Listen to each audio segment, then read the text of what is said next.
Okay, this is an interesting one.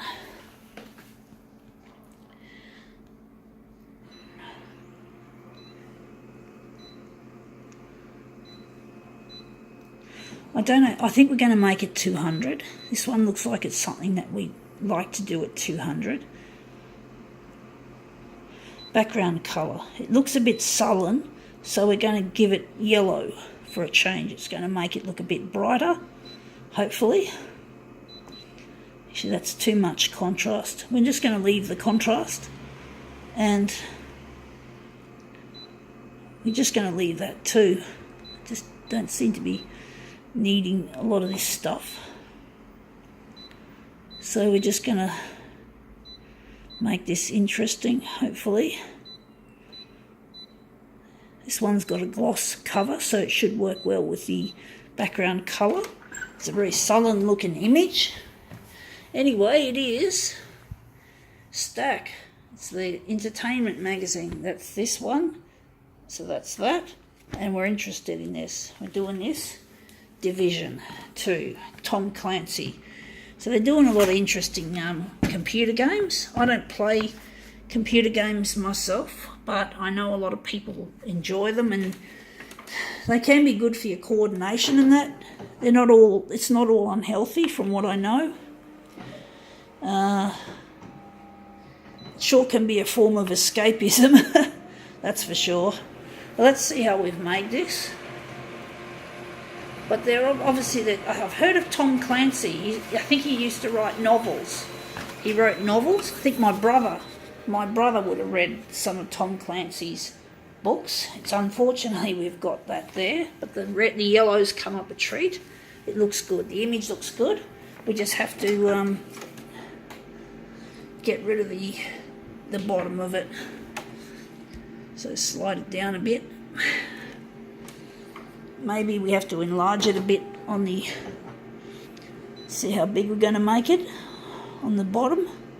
Going to make the horizontal 200 and going 250. It's going to be a bit stretched. I don't know how this is going to look. It's probably not going to give justice to this image, but we're just using a bit of creative license here, folks, as I often do with my work. Yeah, that looks good. It doesn't look as stretched as you'd think it would. Unfortunately, we've got a bit of the stuff up there, so we're going to have to push it up a bit. So we're just going to push it up a bit anyway. So we just slide it back up and just maybe angle it a bit more, just a slight bit. Hopefully I'm not getting too perfectionistic that I'm going to fuck it up. Sometimes when I get too fussy, I fuck things up, but I usually find a way of coming out of it by making something out of it. I try to do. Some of my work does go like that. But anyway, I think that looks a bit better. But the yellow just adds a bit of happiness, a bit of hope to an otherwise bleary image.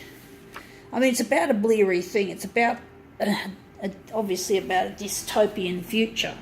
And there's a lot of signs in this world that seem to be showing that our world is really becoming dystopic. You know, there's all sorts of shit going down to do with rich people and their control over everything and the environment. It doesn't look like mankind has a future. So I'm just wondering, why do people play these games when this is the way the world is headed? Wouldn't it be better to escape it completely and maybe watch a few rom-coms, or maybe play some computer games that are more rom-com orientated, you know, romantic comedy?